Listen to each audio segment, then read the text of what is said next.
चलिए so guys, previous class में आप लोगों को एक क्वेश्चन होमवर्क मिला था, करेक्ट। एंड होप कि आप सब ने वो होमवर्क का क्वेश्चन क्या भी किया होगा, अटेम्प्ट करने की कोशिश भी किया होगा। तो लेट्स चेक कि आप लोगों ने कितना सही और कितना गलत कर रखा है उस क्वेश्चन को। करेक्ट, चेक कर लेते हैं। चलिए सो ये क्वेश्चन है आपके सामने।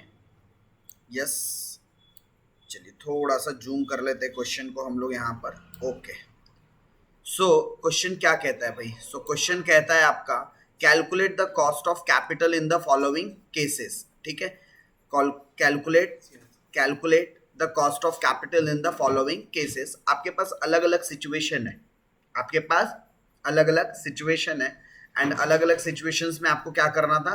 कॉस्ट ऑफ कैपिटल कैलकुलेट करना था। सो जब आप इसका सॉल्यूशन करने बैठते हैं, राइट, आप क्या करते हैं? इसका सॉल्यूशन स्टार्ट करते हैं। तो कैसे करते हैं? सबसे पहले क्वेश्चन पढ़ लेते हैं। फर्स्ट पॉइंट था जिसमें बोला है एक्स लिमिटेड ने इश्यूज किए हैं 12% debenture of face value of ₹10 each and realize ₹95 per debenture. The debenture are redeemable after 10 year at premium of 10%। मतलब ये डिबेंचर से रिलेटेड क्वेश्चन है आपका।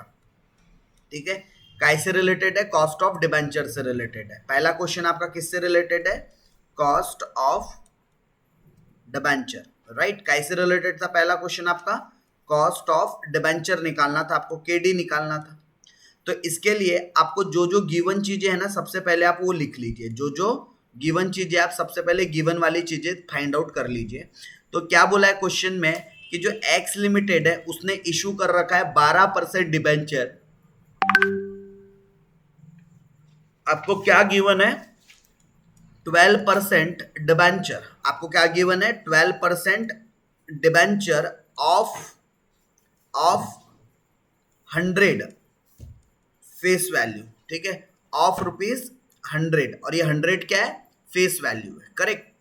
And realize ₹95 per debenture. और मिल कितना आ रहा है? रियलाइज कितना हो रहा है? प्राप्त कितना कर रहे हैं हम?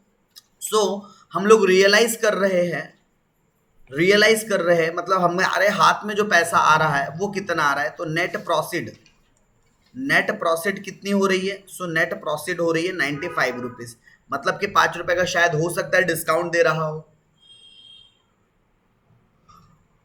उसके अलावा आप लोगों को बोलता है the debentures are redeemable after 10 years. और जो डिबेंचर्स है वो कितने समय के बाद वापस करना है? 10 ईयर्स। मतलब आपको नंबर ऑफ ईयर्स पता चल गया। क्या पता चल गया? Number of years. तो नंबर ऑफ ईयर्स कितने? 10। 10 साल के बाद आपको क्या करना है? वापस करना है पैसे। और भी कितने में करना है? At 10% premium. मतलब कि रिडीमेबल वैल्यू निकालना है आपको कि 10 साल के बाद हम कितना पैसा वापस करेंगे। मतलब आपको क्या निकालना है? RV, redeemable value. तो आप 10 साल के बाद क्या करने वाले हो? पैसे वापस करने वाले हो, वो भी एट 10% प्रीमियम। तो ₹100 फेस वैल्यू में अगर आपने 10% का प्रीमियम और जोड़ दिया, ₹100 का 10% कितना होगा? ₹10। अगर ये जोड़ दिया तो आपके रिडम्पशन वैल्यू कितनी आ जाएंगे? 110। रिडम्पशन वैल्यू कितनी आ गई? 110। इतनी चीजें आपको दी गई है, राइट। इतनी चीजें क्वेश्चन के अंदर आप लोगों को क्या है? गिवन है। और आप लोगों को क्या करना है? कॉस्ट ऑफ डिबेंचर निकालना है, राइट। आप लोगों को क्या निकालना है? Cost of debenture.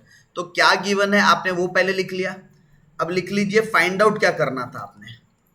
क्या फाइंड आउट करना था आप लोगों ने, वो आप लोग चेक कर लीजिए, राइट। क्या फाइंड आउट करना है आप लोगों ने, उन चीजों को चेकआउट कर लीजिए। तो चलिए देखते क्या हम लोगों को फाइंड आउट करना है, राइट। क्या फाइंड आउट करना है? सो फाइंड आउट करना है हमने cost of redeemable debenture. Cost of redeemable debenture. तो कॉस्ट ऑफ रिडीमेबल डिबेंचर निकालने का फॉर्मूला क्या होता है? केडी, मतलब cost of debenture is equal to interest. और क्वेश्चन में क्योंकि टैक्स रेट दे रखा है कि यस 50% दे रखा है, तो इंटरेस्ट इंटू 1 माइनस टैक्स। क्योंकि क्वेश्चन में क्या भी दे रखा है? टैक्स रेट भी दे रखा है। कितना है टैक्स रेट? 50%। ओके, तो 1 interest into 1 minus tax whole divided by ठीक है, ऊपर में प्लस आरवी। आरवी मतलब क्या होता है? Redemption value. माइनस एनपी मतलब कि net profit divided by n and whole divided by redemption value plus net profit divided by 2 and bracket close. और पूरे ब्रैकेट के साथ फिर आखिरी में क्या मल्टीप्लाइड हो जाएगा 100। सो पुट द वैल्यू आपको क्या रखना है, यहाँ पर वैल्यूज रखना है, तो उसके लिए आपको वैल्यूज पता होनी चाहिए। तो चलिए मैं इधर साइड में निकाल रहा हूं सारी वैल्यू। वेयर इंटरेस्ट, तो इंटरेस्ट कैसे निकलता है आपका, तो इंटरेस्ट निकलता है face value into rate of interest. तो फेस वैल्यू कितना था 100 रुपए एक डिबेंचर का, इनटू रेट ऑफ इंटरेस्ट कितना था 12%। तो 100 रुपए का 12% कितना होगा 12 रुपए, 100 का 12% कितना होगा 12 रुपए। तो ये काय की वैल्यू आ गई आपकी इंटरेस्ट की। आपको टैक्स रेट दे रखा है 0.50, क्या दे रखा है आपको, टैक्स रेट ऑलरेडी दे रखा है। उसके अलावा रिडम्पशन वैल्यू मतलब कि आरवी आपने ऑलरेडी निकाला है 110 रुपए था, और नेट प्रॉफिट भी आपको क्वेश्चन में डायरेक्टली गिवन था 95 रुपीज। उसके अलावा आपको क्वेश्चन में एन भी गिवन है 10 ईयर्स, एन भी गिवन है 10 ईयर्स। सारी वैल्यू गिवन है, बस आपने क्या करना है, सारी वैल्यू गिवन है, बस आपने क्या करना है, सारी वैल्यू गिवन है, बस आपने अब वैल्यूज को पुट कर देना है। तो चलिए वैल्यूज को पुट कीजिए और बताइए कितनी कितनी वैल्यूज आती है। यहां पर आपको क्या करना है, सारी वैल्यूज को पुट करना है। तो इंटरेस्ट कितना था आपका 12 रुपीज का, इंटू 1 माइनस टैक्स रेट कितना है 0.50, प्लस रिडम्पशन वैल्यू कितना है 110, नेट प्रॉफिट कितना था 95, होल डिवाइडेड बाई 10, एंड इधर रिडम्पशन वैल्यू कितना था आपका 110 प्लस 95 डिवाइडेड बाय 2 इंटू 100। तो इसको सिंप्लीफाई कीजिए आप लोग, इसको सिंप्लीफाई कीजिए और बताइए कितना आता है। Cost of debenture is equal to KD, मतलब cost of debenture is equal to 12, 1 minus 0.50 करेंगे तो कितना आएगा 0.50, ठीक है, प्लस 110 में से 95 माइनस करेंगे तो कितना बचेगा 15 divided by 10, and whole divided by करेंगे 110 प्लस 95 मतलब 205 डिवाइडेड बाय 2 इंटू क्या किया हमने 100। चलिए इसको सिंप्लीफाई करेंगे, 12 को 0.50 से मल्टीप्लाई करेंगे कितना आ जाएगा 6, प्लस 15 रुपए को 10 रुपए से डिवाइड करेंगे कितना आ जाएगा 1.5, और 205 को डिवाइड करेंगे 2 से तो कितना आ जाएगा 102.5 ब्रैकेट क्लोज इनटू 100। फिर इसके आगे आप लोगों ने बस सिंप्लीफाई करके फाइनली क्या कर लेना चाहिए था, आंसर फाइंड करना था। तो cost of debenture is equal to, ये दोनों प्लस हो जाएंगे तो कितना आ जाएगा 7.5 डिवाइडेड बाय 102.5 इंटू 100। चलिए बताइए फाइनल आंसर कितना था कॉस्ट ऑफ डिबेंचर। जब आप फाइनली पूरा सिंप्लीफाई कर लोगे तो 7.5 डिवाइडेड बाय 102.5 इंटू 100, तो ये आंसर आता है आपका 7.31, या उसको राउंड फिगर 32% बोल सकते हो। तो ये आपका ओवरऑल क्या निकल गया, कॉस्ट ऑफ डिबेंचर। क्या निकल गया आपका, cost of debenture.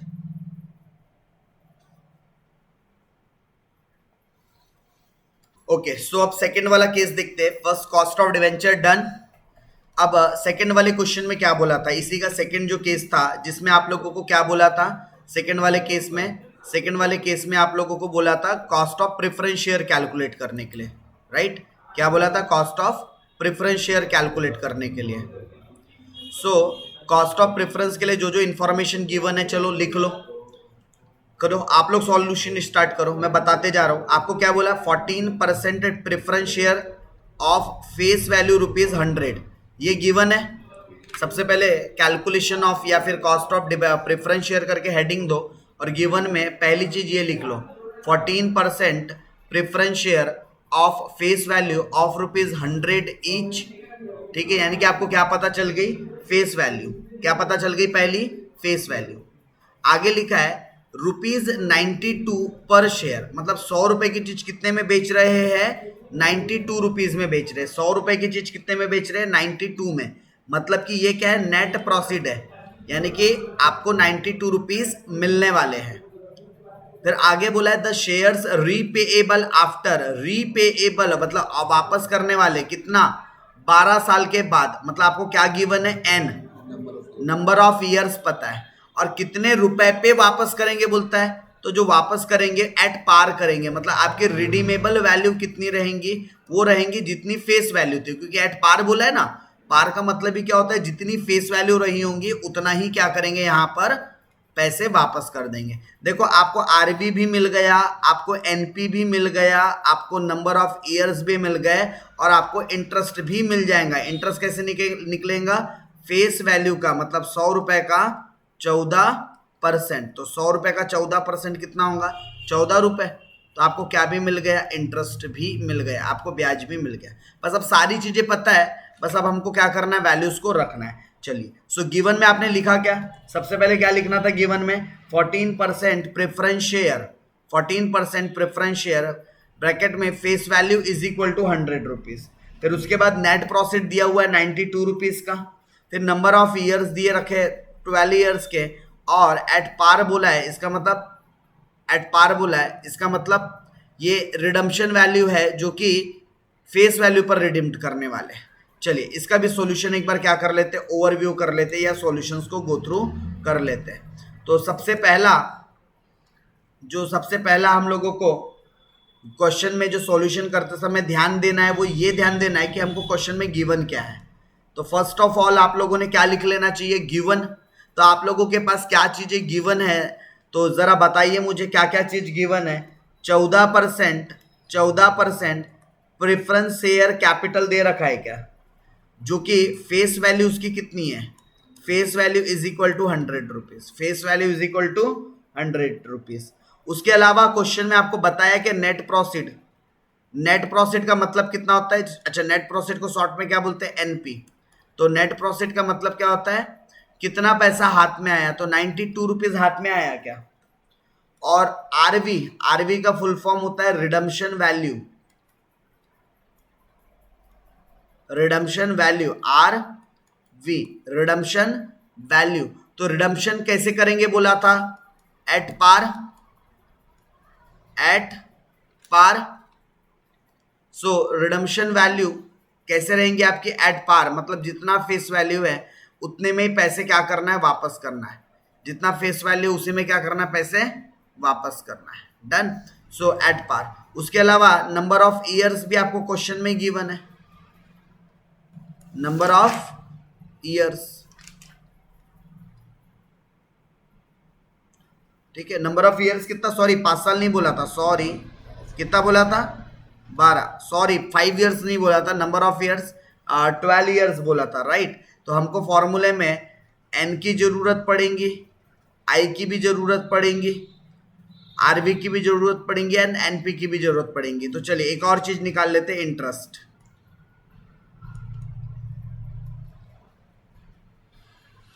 Face value into rate of interest. तो फेस वैल्यू कितना है अपना? Into rate of interest, face value into rate of interest. तो रेट ऑफ इंटरेस्ट कितना है यहां पर? और यहां पर इंटरेस्ट की जगह सही वर्ड कौन सा होगा? डिविडेंड, क्योंकि और रेट ऑफ इंटरेस्ट की जगह क्या लिखना है? Rate of dividend. ठीक है। सो कितना आ गया आपका? 14%। तो 100 इंटू 14% कितना होता है? 14 रुपए।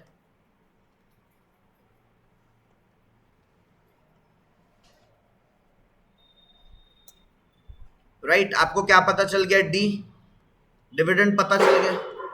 अब आपको चीजें जो जो पता चल गई है, अब फाइंड आउट क्या करना है आपने? तो जो आपने फाइंड आउट करना है, आपने उसका फॉर्मूला लिखना है। Cost of preference share is equal to dividend, dividend plus, dividend plus RV minus NP divided by n and whole divided by RV plus NP divided by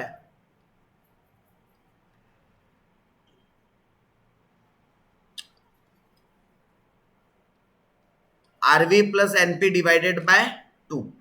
बस अब यहाँ पर वैल्यूज कोट करना है कि सारी की सारी, जल्दी से वैल्यूज कोट कीजिए इस फॉर्मूले के अंदर और जल्दी से मुझे आंसर निकालकर चैट बॉक्स पे बताइए। चलिए तो चेक कर लेते हैं आंसर कितना आना चाहिए इसका करेक्ट आंसर। तो आप लोगों के पास सारी वैल्यूज क्वेश्चंस में गिवन थी क्या? ठीक है, तो 14 रुपए का।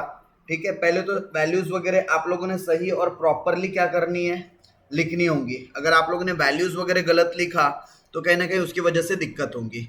ठीक है, तो cost of preference share, dividend कितने रुपए का था? 14 प्लस रिडम्पशन वैल्यू कितनी है आपकी? आरवी रिडम्पशन वैल्यू है 100 रुपीज माइनस नेट प्रॉफिट कितना है? 92 रुपीज और टोटल नंबर ऑफ ईयर्स कितने? 12 whole divided by 100 plus 92 divided by 2 and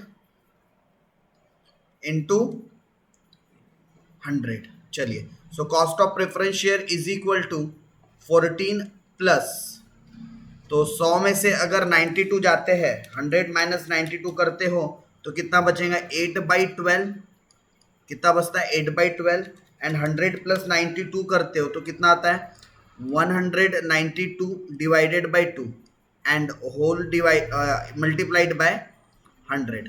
ठीक है, 8 डिवाइडेड बाई 12 करते हैं तो कितना आ जाएगा cost of preference share? 14 plus 0.66 divided by 192 divided by 2 मतलब कि 96 इंटू 100 तो चल ही रहा है साइमल्टेनियसली। ओके, उसके अलावा फिर बस अब लास्ट स्टेप पर पहुंच गए हम लोग।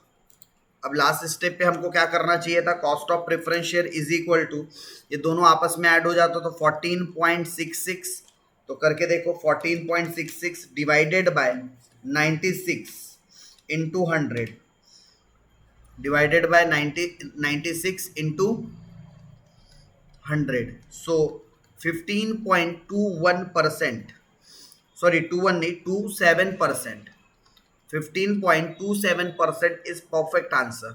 सो शानू आप लोग, आपका आंसर बिल्कुल एकदम नियरेस्ट था, करेक्ट।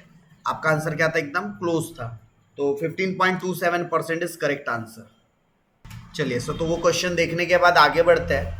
एक क्वेश्चन आप लोग नोट डाउन कीजिए, मैं एक क्वेश्चन आपको लिखवा के सॉल्व करवा रहा हूँ कॉस्ट ऑफ प्रेफरेंस शेयर का, एंड इसमें कोशिश करूंगा मैक्स टू मैक्स पॉसिबिलिटीज को कवर करने की। ठीक है, चलिए मेरे साथ साथ आप लोग भी लिखिएगा एक example, cost of preference share से रिलेटेड है। एग्जाम्पल लिखिए, commerce academy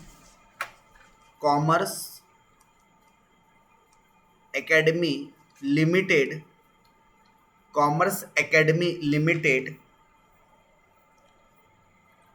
wants to raise a fund by issuing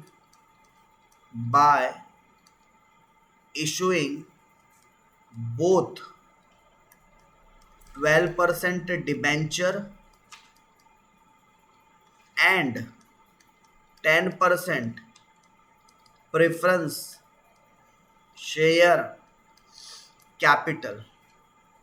Commerce Academy Limited wants to raise a fund by issuing both, क्या क्या इशू करेंगे? 12% debenture and 10% preference share capital, at face value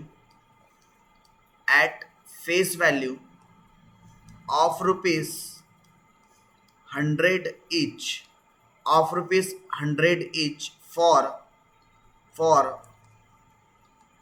10 years,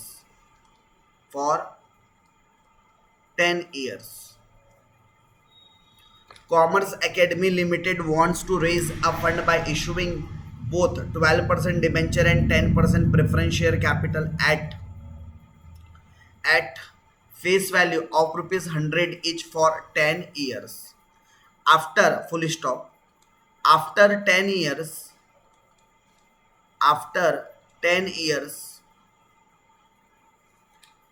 after 10 years debenture will be debenture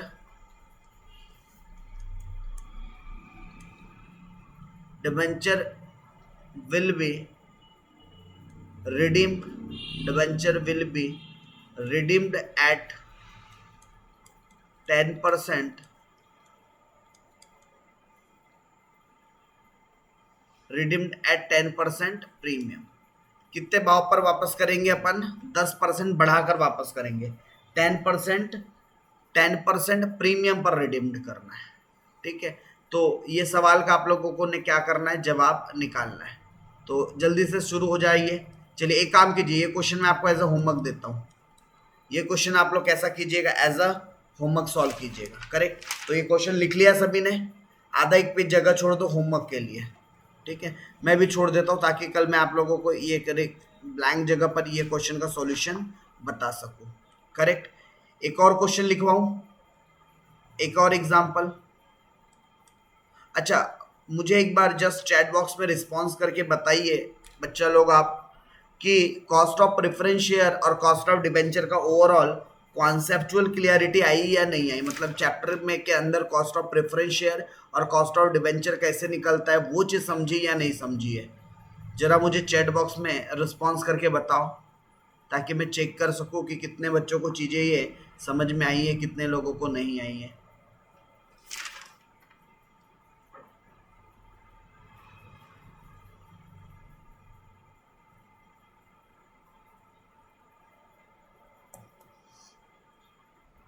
okay, सो जैसा भी हमने आपको एक example number 1 note down करवाया, इसी तरीके से एक और एग्जाम्पल आपको नोट डाउन करवाते हैं। और एक काम करेंगे, नोट डाउन करवाने के बाद ये क्वेश्चन भी आपको क्या कर देंगे, होमवर्क के तौर पर दे देंगे। चलो पहले लिख देता हूँ होमवर्क। क्या लिखना है आपने, लिखिए XYZ limited, XYZ limited issued 13% preference share capital। XYZ Limited issued 13% preference share capital for rupees 1 lakh, for rupees 1 lakh। XYZ Limited issued 13% preference share capital for rupees 1 lakh, for rupees 1 lakh। इसके आगे लिखिए at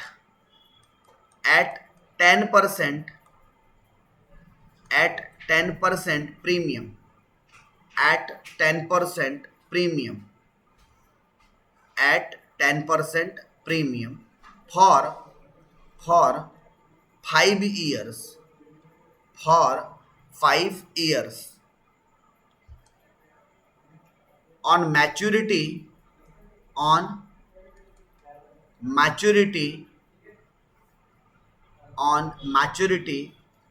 preference share capital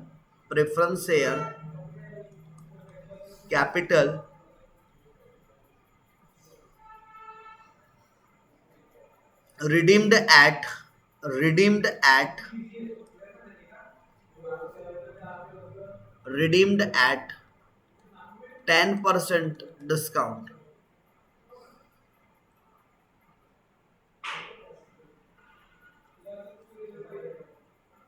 Preference share capital redeemed at 10%। Done. तो आप लोगों को क्या find करना है, find out cost of capital. Done. So आप लोगों को ये वाला भी क्वेश्चन क्या करना है, एज अ होमवर्क सॉल्व करना है। अच्छा, मैं कुछ क्वेश्चंस आप लोगों के साथ अब कॉस्ट ऑफ डिबेंचर मतलब कि KD and cost of preference share मतलब कि केपी, इनके कुछ मिक्स्ड क्वेश्चन भेजूंगा। ठीक है, तो आप लोगों ने उन क्वेश्चंस को भी क्या करना है, एज अ होमवर्क अटेम्प्ट करना है। तो आज आप लोगों को एक तगड़ी प्रैक्टिस करना है, किससे रिलेटेड, कॉस्ट ऑफ डिबेंचर से रिलेटेड और कॉस्ट ऑफ प्रेफरेंस शेयर से रिलेटेड। ये दो आप लोगों ने कल आज की रात काफ़ी अच्छे से क्या करना है, प्रिपेयर करना है। करेक्ट। ये 2 क्वेश्चन आप लोगों को होमवर्क है, रेस्ट पार्ट हम डिस्कस करेंगे नेक्स्ट क्लास में। अभी यहाँ पर क्लास को क्या कर देते हैं, एंड। मिलेंगे सीधा कल।